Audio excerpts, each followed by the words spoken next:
Hey, this is Meredith's husband. I've got some SEO advice for you, but I'm going to keep it really simple so that you can understand it, so it makes sense, and most importantly, so you can actually use it.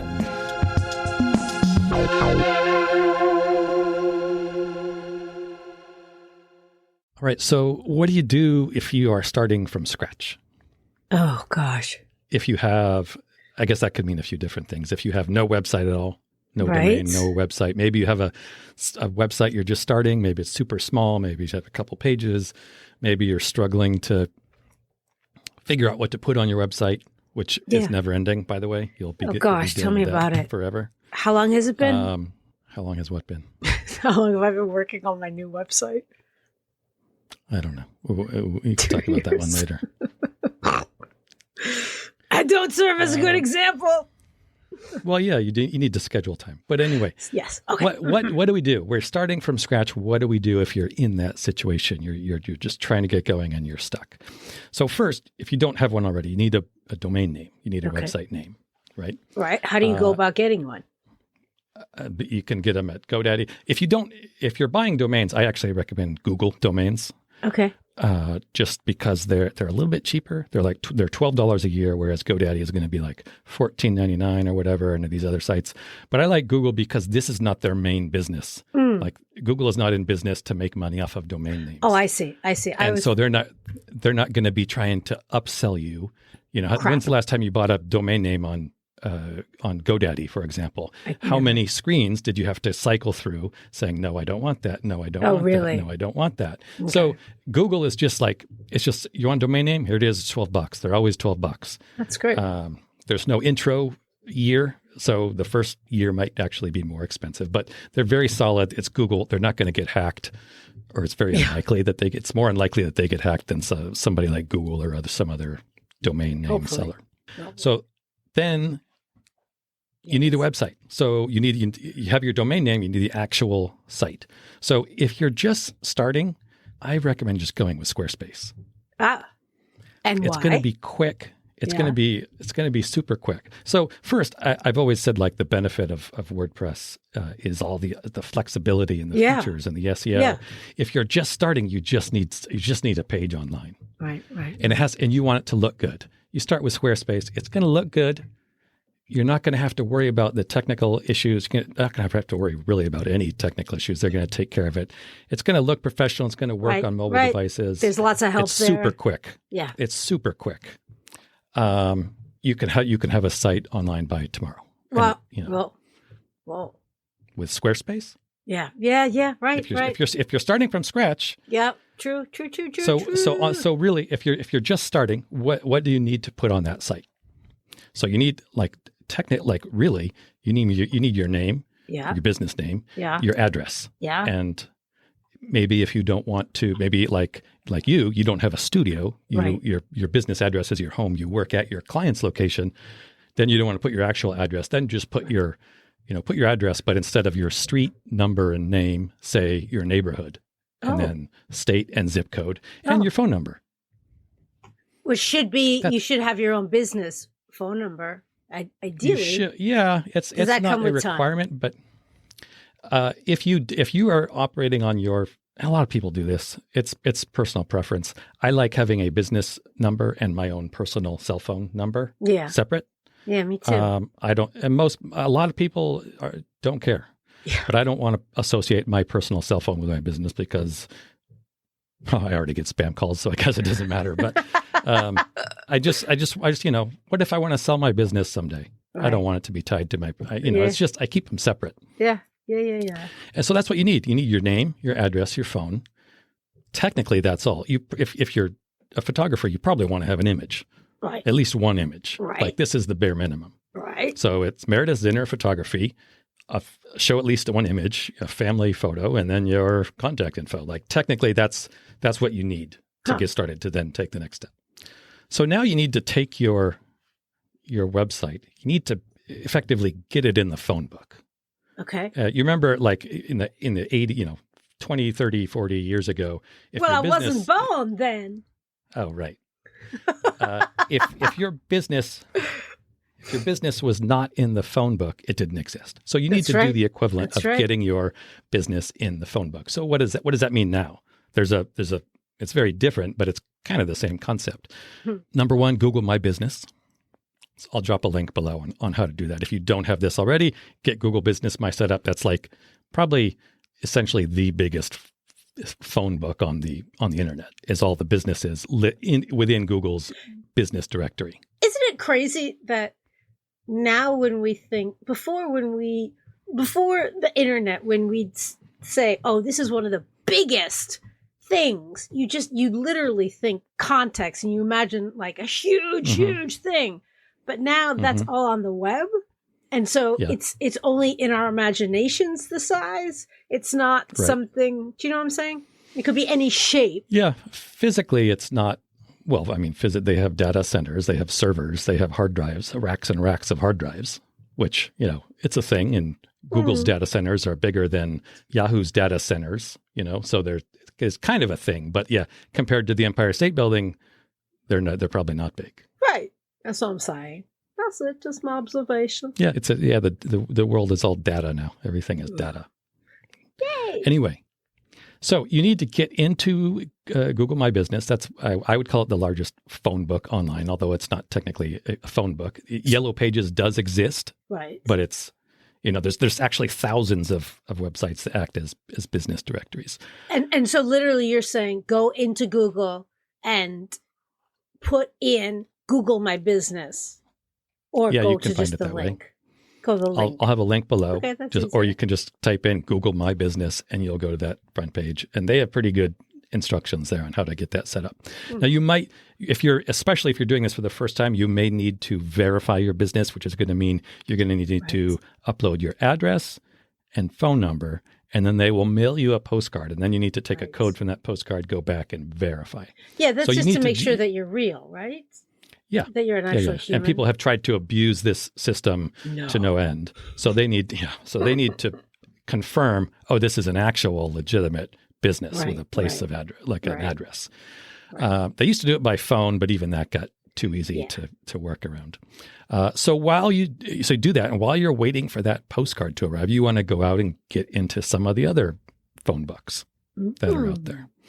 Now, you do this for one main reason. When you do a Google search, and especially for a local business, and you see a map, and then you see three business listings. Did you say three listings? I probably did, yeah. That's hilarious. When Google is determining what businesses are going to be listed there, one place that it checks is all these other phone books.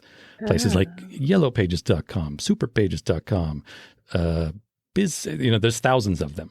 Yelp, etc. So you need to grab some of those links. Okay.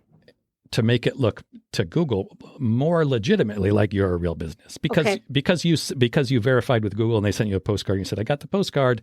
Okay, so that's one thing. But the next step for Google is saying, well, is this business elsewhere on the web? Are they in these other hundreds of business directories? If you are, that's a good sign for you. You now look more legit to Google, and that's the goal. So how do you get on them? So you can do it manually, which is, I think we talked about this in episode like 5. You can submit to all these directories manually, which will take 4.5 lifetimes. Or you can use a service. So there are lots of services. I like the one Whitespark. Whitespark? Whitespark.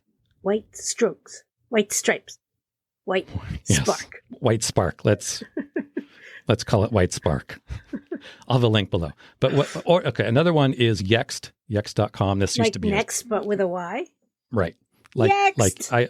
I always confuse it with Yelp, but it's replaced the L with a X. Yeah. But yeah, they probably they named it because they wanted to be next, but maybe with the Yahoo beginning. I don't know. Oh, yeah. So what they do is you sign up. This is a service, and these are pretty common now. You sign up for a service, you enter your business information, and it goes and it puts it creates listings for you in all the local business directories. That's great.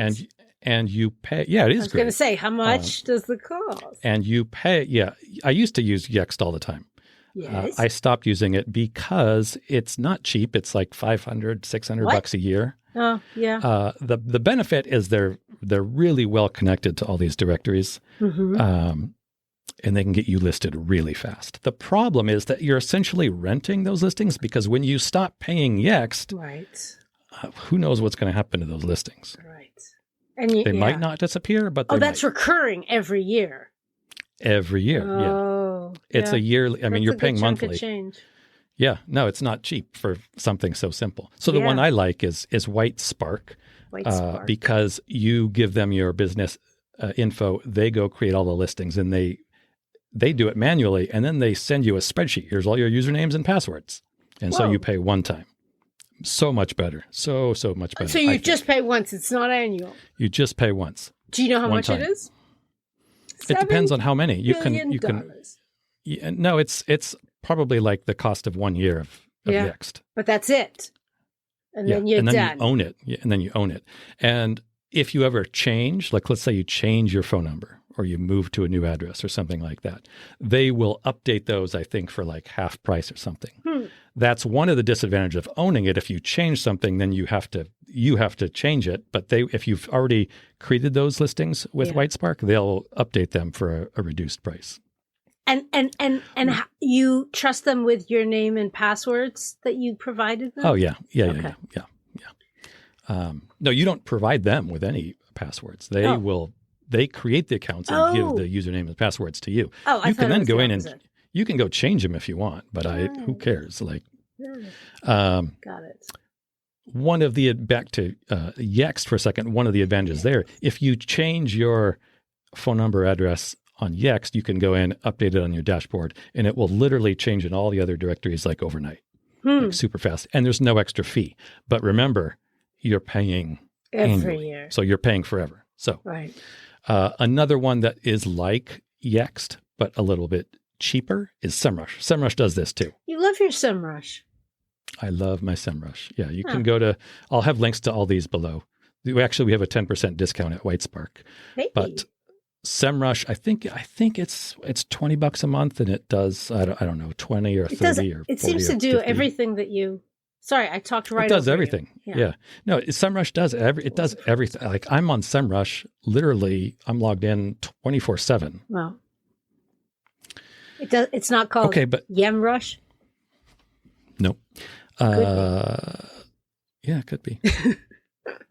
You know what Sem stands for? Sem. It stands for Essentially Ergonomic News. Oh, you just missed it.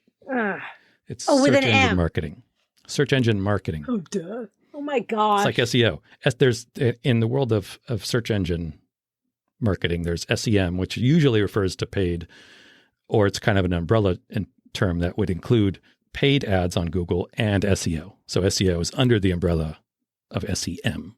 And then Rush? Just get it done. I don't know. Yeah. Get it done, man. That was the catchy part, I guess. Wasn't there a movie called Rush? Yeah. Or just a band? Yeah. I think there's a band called Rush. Yeah, there's still.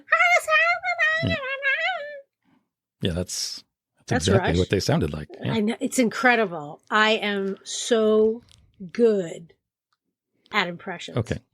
I know. Okay, so let's get back to your website. Okay. So now your business is kind of online anyway, is looking more legit. You got a domain name, a website with your contact info. You've got your business info in Google. Yeah. You've got your local links. Google knows you're a legit business. Yeah. Those also help to start your SEO because they're inbound links. But you're looking like a legitimate business online. You have just excited for your new business. You have what I would call a minimum viable product. So minimum viable product is like, what is the MVP. absolute minimum? That's what that is. Yeah, it's exactly what that is. MVP coming through. So you've got what you need to move forward now. So I would say now you probably want to go back and make your site a little more robust. Right. Maybe put on some more images. Yeah. But what do you really need? You need to same thing. You need your business name. Yeah. You're going to need to show your product, your images. You're going to need to show people what they're going to get. So you could do this to begin. You could easily do this just all on one page, You have your business name. You have a little bit of text about what you do. The headlines.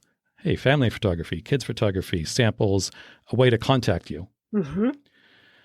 I would say that you want to, for SEO purposes, you're going to want to try to put some words on that page. You want to have, ideally, any page that you want to have rank in Google, you want 350 words or more. Mm. I would say there's a hard minimum of 200. If you don't have 200 words on a page, it's going to look very thin to Google.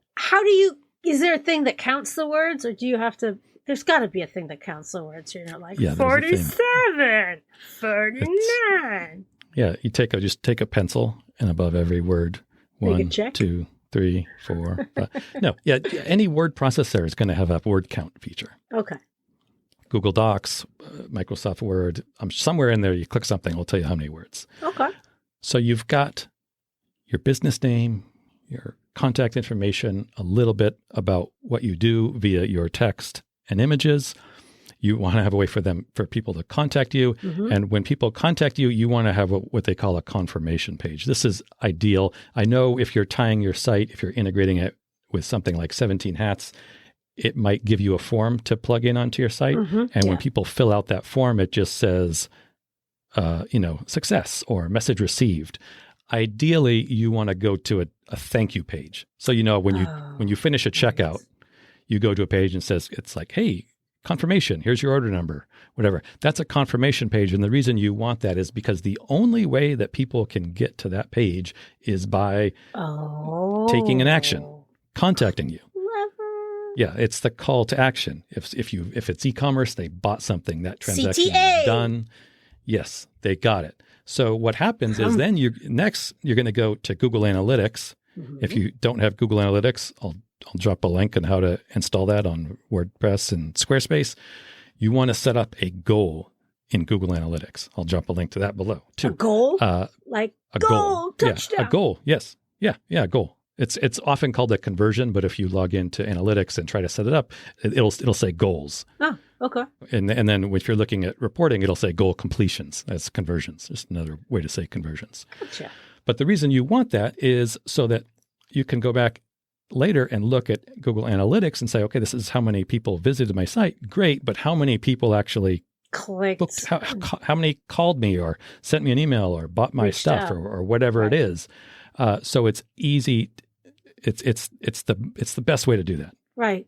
So it's not just people who stop by and look at it. It's people who stop by, look at it, and go, "I'm going to take an action." Yes, I'm going to do this. I'm going to contact Meredith, and I do. Like her photography. And then, yes, you are. Then once you have all that, once you have that information in analytics, you can then see, okay, the people who contacted me, did they come from Yelp? Did they come from Google? Did they come from Yahoo? Did they come from Instagram? Where am I getting? Yugo? So this is, you kind of see Yugle. Did I say Yugle? No, I didn't. That's the Yahoo and Google combination. A Y in front of everything. I'm Meredith. This is Meredith's husband. I love. So you can start to see.